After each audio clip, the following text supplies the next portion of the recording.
Very good afternoon to everyone. Welcome to the Thought Tree. So we are here with the Hindu analysis for 7th of Feb 2022. Our prelims question of the day is: consider the following statements about Nagarhole Tiger Reserve. As we have covered this news a lot many times in our current classes, so you must attempt this question. आप सबको इसको attempt करना है, comment section में answer करके जरूर बताना है, right? So Nagarhole tiger reserve के बारे में कुछ statements दिए हुए हैं. You have to choose the correct one. First statement is: earlier it was known as Rajiv Gandhi National Park and it covers only one district. So this is the first statement. Second says it is not a part of Nilgiri Biosphere Reserve. ये Nilgiri biosphere reserve का part नहीं है. And third says it is rich in these varieties: Gaur, bison, चीतल and spotted deer. ठीक है. तो last statement कह रहा है कि क्या इन सब में ये रिच है.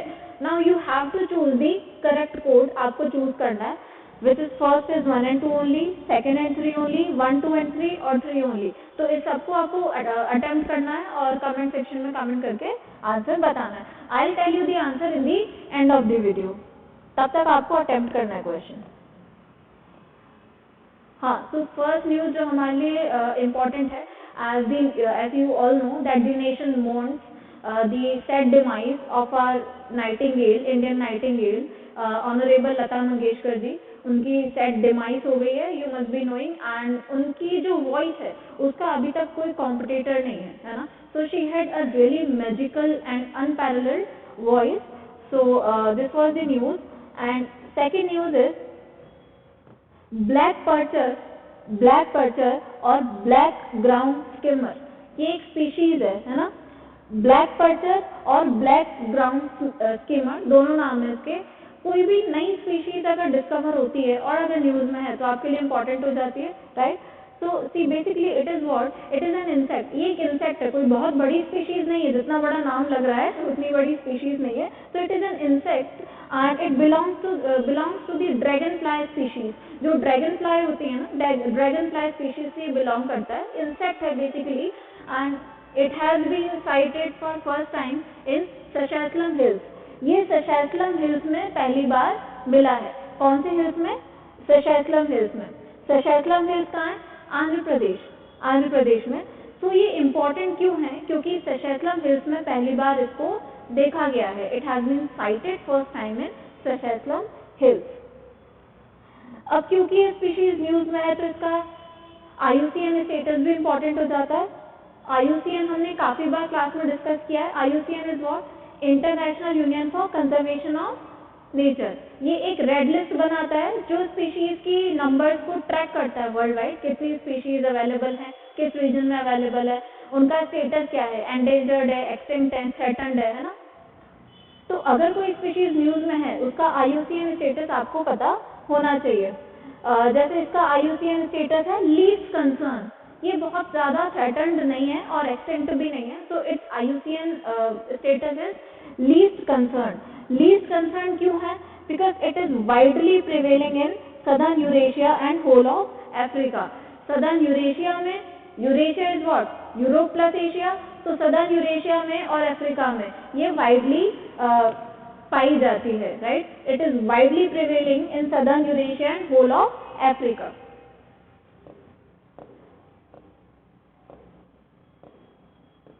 Now see another important article is right to privacy. अब ये राइट टू प्राइवेसी हमेशा से ही डिबेटेबल रहा है, राइट. We all know. तो राइट टू प्राइवेसी यहाँ पर क्यों इम्पोर्टेंट हो जाता है हमारे लिए? बिकॉज एक न्यूज आई थी कि national health authority which is responsible, direct right to privacy नहीं न्यूज में निकल के आई है, लेकिन नेशनल हेल्थ अथॉरिटी जो है which is responsible for administering the Ayushman Bharat digital mission. Ayushman Bharat mission आप सबको पता होगा. तो आयुष्मान भारत डिजिटल मिशन जो है उसको मॉनिटर कौन कर रहा है? National health authority. उसकी वजह से ये न्यूज में है. It has initiated a consultation. इसने एक कंसल्टेशन, एक डिस्कशन स्टार्ट किया है regarding what? A consultation process on the retention of health data. See this, retention of health data by health care providers.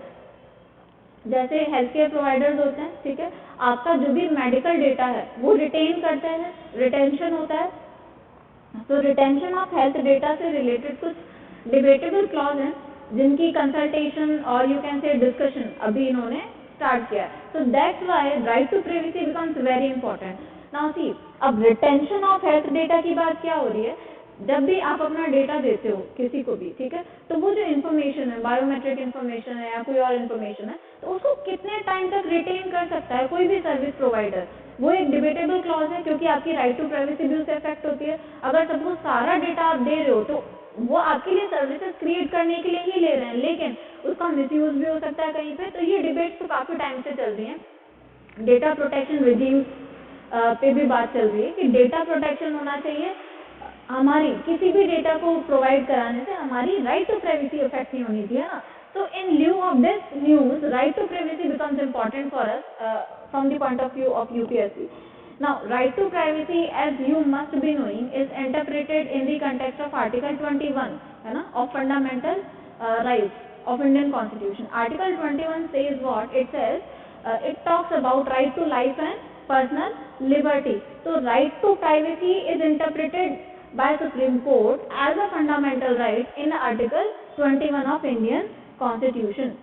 So why the need arises to protect privacy, because Supreme Court has said, Supreme Court ने, you must be knowing, Supreme Court ने बोला है कि right to privacy जो है वो fundamental right है, और अगर fundamental right को violate करते हो तो उसके लिए legal procedure है पूरा।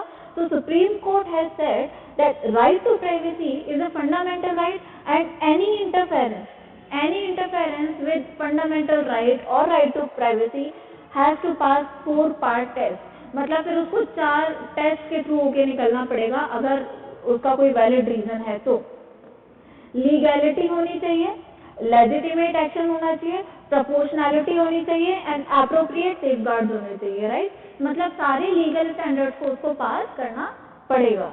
Legality, legitimate aim, proportionality and appropriate safeguards. कि अगर आप फिर भी suppose you are breaching the right to privacy for some service only to the public, तो भी आपको इन सब का ध्यान रखना पड़ेगा।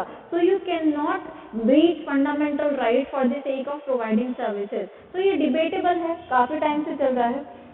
Now the mandatory retention of data is one such interference. अगर आप mandatorily retain करते हो डेटा किसी का तो वो एक interference ही होगी, right? तो उस interference से related जो इशू है, अब वो एक पैनल इन्होंने बनाया है, कंसल्टेशन चल रही है कि क्या कैसे इसको करेक्ट करें। क्या ये वायलेट कर रहा है फंडामेंटल राइट को? Is it violating fundamental right? Is it derogatory और is it void? It is violating the constitutional provisions because fundamental rights are protected by the constitution, है ना, मेंशन्ड इन द कॉन्स्टिट्यूशन। और fundamental rights के violation से you can direct go to the supreme court, article 32, you have constitutional remedies as well. So all these things are put in place and discussions or consultation is going on so as to avoid any such kind of breach, right? So this was the news. And another news is aviation turbine fuel. आप सबने GST पढ़ा होगा, GST में कुछ चीजें हैं जो अभी भी जीएसटी के कवर में नहीं आई हैं, उन पे दूसरा इनडायरेक्ट टैक्स लगता है ना। तो aviation turbine fuel is one such fuel. Aviation turbine fuel को अभी रिसेंटली जीएसटी काउंसिल की जो मीटिंग होने वाली है, तो ये बात चल रही है कि एविएशन टर्बाइन फ्यूल को इसमें इंक्लूड किया जाए, यानी एविएशन टर्बाइन फ्यूल किस में यूज होता है? एयरक्राफ्ट में। तो एविएशन टर्बाइन फ्यूल को इसमें इंक्लूड किया जाए जीएसटी में। अभी बात चल रही है, इंक्लूड नहीं हुआ है, तो जब इंक्लूड हो जाता है तो then also will discuss. Page 8 पे आपको ये मिल जाएगी इन्फॉर्मेशन। दूसरी न्यूज है सैंक्शंस ऑन नॉर्थ कोरिया। सी, हम यूनाइटेड नेशंस के साथ मिलके एक पीसफुल वर्ल्ड एस्टैब्लिश करना चाहते हैं, राइट। इसलिए हमने काफी सारे कन्वेंशन साइन किए हैं, missile proliferation, nuclear weapon proliferation, इन सबको रोकने के लिए। जैसे मिसाइल्स के लिए तो हमने MTCR भी डिस्कस किया था, लेकिन कुछ कंट्रीज अभी भी ऐसी हैं जो न्यूक्लियर वेपन्स का टेस्ट नहीं रोक रही हैं। Among them is North Korea. North Korea आपको पता है टोटल डिक्टेटरशिप है ना। नॉर्थ कोरिया कॉन्टिन्यूसली, ये रिपोर्ट्स आई हैं और यूनाइटेड नेशंस की रिपोर्ट है, according to United Nations North Korea अपने न्यूक्लियर वेपन के जो ट्रायल्स हैं उनको रोक नहीं रहा है बल्कि और इंक्रीज कर रहा है, ठीक है। तो इन केस अगर किसी कंट्री में बहुत ज़्यादा न्यूक्लियर वेपनाइजेशन हो जाता है तो it is a threat to the entire humanity, वो पूरे वर्ल्ड के लिए थ्रेट है, तो हमको उसको रोकना हमारी रिस्पॉन्सिबिलिटी है। अगर नॉर्थ कोरिया आपके कहने से नहीं मान रहा है तो आप क्या कर सकते हो? दूसरा हमारे पास क्या रास्ता होता है? इकोनॉमिक या ट्रेड सैंक्शंस इम्पोज करना। सैंक्शंस मतलब कुछ पेनल्टीज इम्पोज करना। कैसे? सपोज नॉर्थ कोरिया का अगर ट्रेड अफेक्ट होने लग जाएगा बाकी कंट्रीज के साथ तो नॉर्थ कोरिया पे प्रेशर पड़ेगा क्योंकि उनकी ग्रोथ अफेक्ट होगी, ठीक है। फंड वैसे भी अवेलेबल नहीं होगा फिर मिसाइल्स की टेक्नोलॉजी के डेवलपमेंट पे लगाने के लिए। तो इकोनॉमिक सैंक्शंस एक तरीका है। North Korea is already under economic sanctions. North Korea अपने वेपनाइजेशन को कम नहीं कर रहा है, उसकी वजह से वो ऑलरेडी सैंक्शंस फेस कर रहा है। जैसे like a ban on export of coal. North Korea coal export नहीं कर सकता which is a huge setback. Coal, iron, lead, textile, sea food जो मेजर कंपोनेंट्स हैं, और सी फूड में तो हो गई क्योंकि आइलैंड है ना। तो जब वो अपने मेजर प्रोडक्ट्स को एक्सपोर्ट नहीं कर पा रहा तो उसकी इकोनॉमी अफेक्ट होगी। सो economic sanctions is the alternate वे। अगर वैसे परसुएशन से नहीं मान रहे हैं और यूनाइटेड नेशंस के कहने के बाद भी नहीं मान रहा है कोई कंट्री, तो इकोनॉमिक सैंक्शंस आपको उस टाइम पर फेस करने पड़ जाते हैं। यहाँ पर एक और बात निकल के आती है टेक्नोलॉजी के प्रोज एंड कॉन्स की जो डिबेट हमेशा से चलती आ रही है कि टेक्निकल एडवांसमेंट के साथ क्या ह्यूमैनिटी को थ्रेट भी होता है। डेफिनेटली अगर हम टेक्नोलॉजी को गलत तरीके से यूज करेंगे तो थ्रेट होगा। टेक्नोलॉजी को हमको up to such extent use करना है जहां वो ह्यूमन को एड करे, ह्यूमन को रिप्लेस ना करे और ह्यूमन को डिस्ट्रॉय ना करे, राइट। सो टेक्नोलॉजी जैसे भगवान शिव की तीसरी आंख है, ठीक है, जब तक वो खुलती नहीं है तब तक तो कोई दिक्कत नहीं है ना, लेकिन हमको उसको तीसरी आंख खुलवाना नहीं है, मतलब डिस्ट्रक्शन नहीं करवाना है, ठीक है। हमको क्या करना है? टेक्नोलॉजी रखनी है अपने पास, लेकिन टेक्नोलॉजी को एफिशिएंटली यूज करना है एंड लिमिट में यूज करना है। Up to which limit? Up to that limit जहां तक ह्यूमैनिटी को उससे कोई थ्रेट ना हो, इंसानियत से कोई खतरा ना हो। अगर किसी कंट्री में इतना वेपनाइजेशन हो जाएगा, एक मिसाइल से, एक न्यूक्लियर या एटम बॉम्ब से इतना डिस्ट्रक्शन हो सकता है, राइट। तो किसी एक कंट्री के पास पूरा एक कॉम्पिटिटिव एज हो जाएगा, इसमें कॉम्पिटिशन की जरूरत ही नहीं है, उनके पास ये पार हो जाएगी कि वो पूरे वर्ल्ड को थ्रेटन कर सकते हैं, तो वो हमको नहीं होने देना है। तो here comes the debate of technology and human kind. तो आपका अप्रोच कैसा होना चाहिए अगर ऐसे में भी ये टॉपिक आ जाता है? तो टेक्नोलॉजी नेसेसरी है हमारे लिए, हम टेक्नोलॉजी से अब्सटेन नहीं कर सकते, और टेक्नोलॉजी की वजह से, साइंस की वजह से ही हम इतना ग्रो कर पा रहे हैं, ठीक है। आज हम डिस्कस कर रहे हैं वो भी टेक्नोलॉजी की वजह से है, राइट। तो टेक्नोलॉजी को या साइंस को हमको मिस यूज नहीं करना है, हमको रैशनल उसका यूज करना है ताकि वो ह्यूमन काइंड के लिए थ्रेट ना बने, ह्यूमन काइंड को असिस्ट करे और डेवलप होने में, राइट। तो आज की न्यूज़ आइटम्स में इतना ही था, ज़्यादा कुछ खास न्यूज़ आज थी नहीं, और पॉलिटिकल न्यूज़ ज़्यादा थी। एडिटोरियल भी हमने ले लिया, एडिटोरियल में से हमने राइट टू प्राइवेसी लिया है, this was the only important and relevant editorial in today's newspaper. अब हम देखते हैं क्वेश्चन का आंसर क्या है। आई होप आप सबने इसको अटेम्प्ट किया होगा, है ना।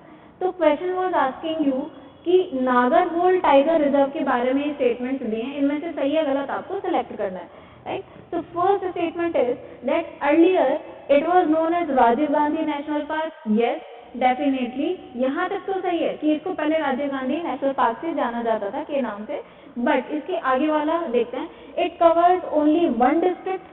नो, ये स्टेटमेंट गलत है, तो पूरा फर्स्ट स्टेटमेंट गलत हो जाता है। It covers only one district. No, Nagarhole tiger reserve covers two district, Kodagu district and Mysore district, right. Kodagu and Mysore district of Karnataka. तो नागरहोल दो डिस्ट्रिक्ट को कवर करता है। First statement is wrong. Second, it is not a part of Nilgiri biosphere reserve. इसको हमने current affairs की class में detail में डिस्कस किया था, तब हमने ये भी देखा था कि it is a part of Nilgiri biosphere reserve. Nilgiri biosphere reserve का ये पार्ट है। बायोस्फीयर रिजर्व क्या होते हैं? मैन एंड बायोस्फीयर प्रोग्राम्स के तहत बनाए गए हैं, मतलब मैन और फ्लोरा एंड फौना उनका को एग्जिस्टेंस इंश्योर करने के लिए। कैसे हम इनको को एग्जिस्ट कर सकते हैं, क्योंकि कितना एलिनिएट करेंगे सस्टेन करने के लिए। एक टाइम आ जाएगा ना जब उतना हमारे पास लैंड एरिया भी नहीं होगा कि हम ह्यूमंस को अलग हैबिटेट में डालें और एनिमल्स को, प्लांट्स को अलग, है ना। तो मैन एंड बायोडाइवर्सिटी प्रोग्राम के तहत मैन एंड बायोडाइवर्सिटी को हम कैसे को एग्जिस्ट कर सकते हैं, सस्टेनेबल डेवलपमेंट उनका साथ में कैसे हो सकता है, उसके लिए बायोडाइवर्सिटी बायोस्फीयर रिजर्व एस्टैब्लिश किए गए under man and biodiversity programme. ठीक है, तो biosphere reserve it is not a part, ये स्टेटमेंट ऑलरेडी गलत हो जाता है क्योंकि it is a part of Nilgiri biosphere reserve. So first statement is wrong, 2 is wrong. Now even if you don't know this answer तब भी आप इस पे आ सकते हो क्योंकि आपको पता है ये दोनों गलत है, तो एलिमिनेशन से आ सकते हो, बट यू मस्ट नो क्योंकि हमने इसको डिस्कस किया डिटेल में।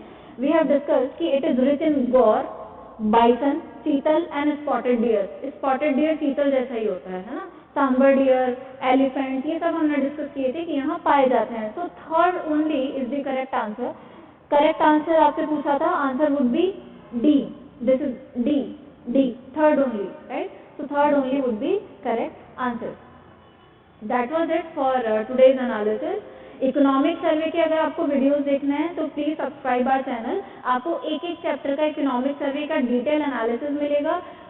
2 चैप्टर ऑलरेडी अपलोड हो गए हैं चैनल पे, आगे भी जल्दी जल्दी अपलोड हो जाएंगे। 10 चैप्टर्स हैं, with in 10 days we'll try to complete, right? So economic survey is very important as you all know, particularly for mains and prelims as well, और इंटरव्यू में भी क्योंकि करंट की चीजें होती तो आपसे क्वेश्चन पूछ सकते हैं, उसको डिटेल में उसके ट्रेंड्स को समझना आपके लिए इंपॉर्टेंट हो जाता है। So we are bringing for you free detailed analysis of economic survey, right, in form of PPTs as well as handwritten notes. अगर आपने अभी तक सब्सक्राइब नहीं किया तो please do subscribe our channel, आपको सारे वीडियोस मिल जाएंगे। And I hope you like it. If you like it, please like, share and subscribe. Thank you. Have a nice day.